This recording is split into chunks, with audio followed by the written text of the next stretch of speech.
اور مطلب عجیب و غریب جوان آدمی میں نے دیکھے، پڑھے لکھے. میں ملک سے باہر تھا تو وہاں مجھے ایک بڑی قریبی ہمارے عزیزوں کی فیملی ہے، وہ کہنے لگی جی سانو نہ کسی دسیا تانوں کالا جادو ہویا. میں کہ کالا تو ان پرانا ہو گیا اور نیلا ہو سکتا ہویا ہوئے تھے، کالا تو بہت عام ہے، کوئی رنگ تو بدل لینا چاہیے.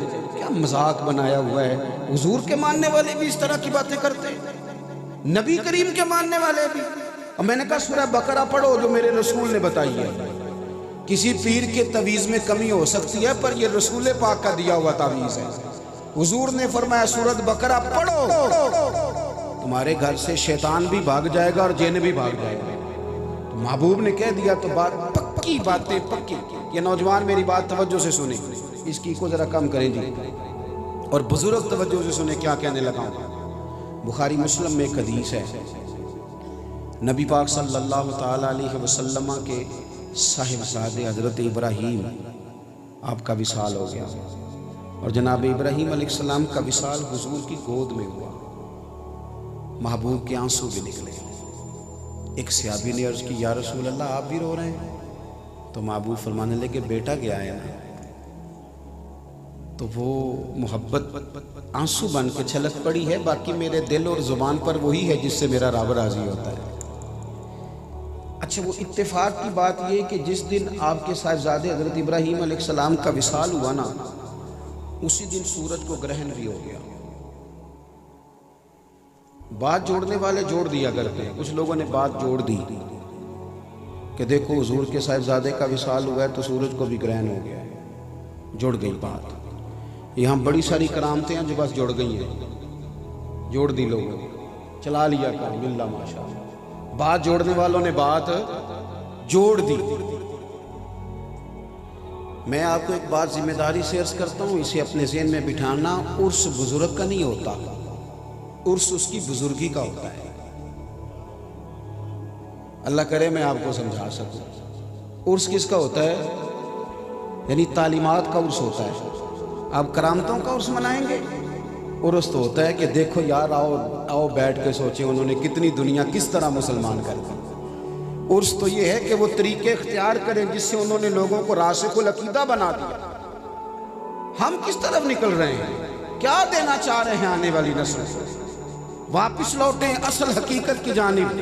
اس لیے میں کہتا ہوں کہ اگر پیر عالم دین بھی ہونا تو اس کی کرامتیں تھوڑی ہوتی ہیں، اور اگر جاہل ہو تو پھر کرامت پہ کرامت. کیوں؟ اس لیے کہ عالم نے کوئی بات بیان کر دی ہے تو اس نے پہلے دیکھنا ہے قرآن و سنت میں اس کی کوئی دلیل بھی ہے کہ نہیں. تو جاہل نے یہ تو نہیں نہ سوچنا، اس نے تو کہنا بس آئی ہے نا، تو آگے بھی بتانا ذرا کمپنی کی مشہوری ہو جائے گی. تینوں فرق پہ ہے نا تویز دا تے اور بھی دسی پنجیاں کو بندیاں نے، تاکہ جمعہ رات کو صبح 9 بجے راش اچھا ہو جائے. اور جیڑے محرم راز حقیقت دے وہ تے راز حقیقت کھول دے ہی نہیں. اے جنہ ویکھیا نہیں وہ کرن گلاں، جنہ ویکھ لیا وہ تے بول دے ہی نہیں. اب وہ کچھ لوگوں نے کہہ دیا کہ نبی پاک صلی اللہ تعالی علیہ وسلم کے صاحبزادے کا وصال ہوا اس لیے سورج گرہن ہو گیا. حضور سید عالم علیہ السلام نے فرمایا لوگوں کو مسجد میں جمع کرو. یہ بات جمعے والے دن بھی ہو سکتی تھی، لیکن اسی وقت لوگوں کو مسجد میں جمع کیا، اور جمع کر کے نبی کریم علیہ السلام نے کس انداز میں لوگوں سے کہا کہ تمہارے عقائد ستھرے ہونے چاہیے. محبوب فرمانے لگے لوگو سورج اور چاند کو گرہن ہو تو یہ رب کی نشانیوں میں سے نشانی ہے. استغفار پڑھا کرو، نماز پڑھا کرو، لیکن فرمایا اس کا کسی کے دنیا سے جانے سے کوئی تعلق نہیں، کوئی تعلق نہیں. ستھری باتیں، ستھرے نظریات. ہمارے بزرگ تو اتنا چھاند پھٹک کر کے اور اتنا سونا سودا کر کے ہمیں دے کے گئے ہیں. اب کسی نئے آدمی کی کسی ملاوٹ کی کوئی ضرورت نہیں ہے. ان عقائد کے ساتھ جڑیں. کوئی ضرورت نہیں آپ کو لمبے چوڑے عاملوں کے پاس جانے کی. آپ رات کو سورہ فلق اور ناس پڑھ کے سوئیں. یہ میرے محبوب کریم نے وہ نسخہ دیا ہے جو رحمت ہی رحمت کر دے. لیکن تھوڑا جڑیں چیزوں کے ساتھ. تیسری بات آپ کی خدمت میں یہ عرض کرنی ہے، جس طرح ہمارا حضور کے ساتھ رشتہ مضبوط ہونا چاہیے نا، نبی پاک کے دین کے ساتھ بھی مضبوط ہونا چاہیے۔ دیکھو ہم نے حضور کے غلام سے کہنا ہے نا تو حضور کی سنت ہے داڑھی رکھ لے، کسی اور سے تو نہیں نا کہنا۔ میری بات کی سمجھ آ رہی ہے؟ بزرگ کو، باپ کو کھانا کھلانا بیٹے کی ذمہ داری ہے نا۔ اب کسی پڑوسیوں کے بچے سے تو نہیں نا کہا جا سکتا کہ تو اس بابے کو کھانا کھلا، لوگ کہیں گے اس کے اپنے بچے کدھر ہیں؟ او بھائی جن کا دعویٰ ہے ہمیں حضور سے محبت ہے، انہی سے کہنا ہے نا کہ شریعت کو بھی تھامو، انہی سے کہنا ہے نا حضور کے طریقے پر بھی چلو۔ میں دوستوں سے کہا کرتا ہوں داڑھی رکھو گے نا، ویسے تم خوبصورت لگو گے تو لوگ کہیں گے اچھے لگ رہے ہو، خوبصورت لگ رہے ہو، لیکن اگر داڑھی کے ساتھ اچھے لگو گے نا تو تعریف کا سٹائل ہی بدل جائے گا۔ بندے پتہ کیا کہیں گے؟ کتنا نورانی چہرہ ہے، یعنی اب تعریف کی لیکن تعریف میں حسن کتنا ہے۔ شریعت کے ساتھ جڑیں۔ نبی پاک صلی اللہ تعالیٰ علیہ وسلم نے نا جو حکم دیا، حکم، خاص بات آپ سے عرض کرنی ہے اور یہاں آ کے میری گزارش ہے کہ آپ خاص توجہ کریں میں کیا کہنے لگا ہوں۔ اللہ کرے آپ میری طرف دیکھیں، موبائل نہ دیکھیں میں کیا عرض کرنے لگا ہوں، خاص غور کریں بات۔ یہ ترمذی میں حدیث ہے۔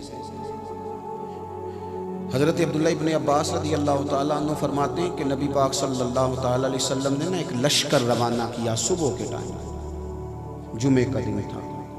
اس لشکر میں حضرت عبداللہ بن رواحہ رضی اللہ تعالیٰ عنہ کو بھی شامل کیا، فرمایا جاؤ فلاں مہم ہے، فلاں جگہ جانا ہے، یہ کام کر کے آؤ۔ سب لوگ چلے گئے۔ حضرت عبداللہ بن رواحہ رضی اللہ تعالیٰ عنہ فرماتے ہیں میرے دل میں خیال آیا کہ جمعہ نہ پڑھ لوں حضور کے پیچھے، جو جمعہ حضور کے پیچھے ہے وہ تو کائنات میں کہیں اور نہیں ہے۔ محبوب نے صبح بھیجا، میں نے سوچا جمعہ نہ پڑھ لوں، کہتے میں نے جمعہ حضور کے پیچھے پڑھا، سرکار نے دیکھا تو بلا لیا، فرمایا تمہیں تو بھیجا تھا۔ عرض کی یا رسول اللہ میرے دل میں خیال آیا کہ میں نا جمعہ آپ کے پیچھے پڑھ لوں پھر چلا جاؤں گا۔ اللہ کے رسول صلی اللہ علیہ وسلم نے کیا فرمایا اگر تم صبح میری بات مان کے چلے جاتے تو رب تمہیں ساری زمین خیرات کرنے سے زیادہ اجر عطا فرماتا۔ کچھ باتیں ذوق ضرور کہے گا، لیکن جب ذوق آئے نا پھر ہم نے یہ دیکھنا ہے کہ شریعت کیا کہتی ہے۔ اعلیٰ حضرت کیا کہتے ہیں بھلا؟ کہتے ہیں پیش نظر ہے وہ نو بہار اور سجدے کو دل ہے بے قرار۔ یہ مقام ہے سمجھنے والا کہ شریعت اصل ہے، شریعت بنیاد ہے۔ تیرا ذوق دیکھا جائے گا کہ تو فلاں کو کیا کہنا چاہتا ہے، کہاں لے جانا چاہتا ہے، یا وہ اصول دیکھے جائیں گے شریعت نے وضع کیے۔ پیش نظر ہے وہ نو بہار، میرا سجدے کو دل ہے بے قرار۔ پر روکیے، سر کو روکیے، یہی تو امتحان ہے۔ ہم نے مرضی نہیں کرنی، ہم نے رسول اللہ کی مرضی دیکھنی ہے۔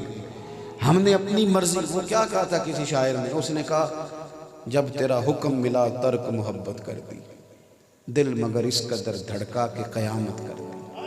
اندر تو بڑا بے چین ہوا پر کرنا وہی ہے جو محبوب نے فرمایا ہے۔ او بھائی ہم نے جذبات دیکھنے، یہ جذبات ہوں گے پر یہ محبت رسول کے معاملے میں، عشق رسول کے معاملے میں، شریعت اسلامیہ کے تقاضے جب ہم دیکھیں گے تو پھر ہم اپنے روزمرہ کے معاملات ان تقاضوں کے مطابق لے کے چلیں گے۔ شریعت کو تھامیں۔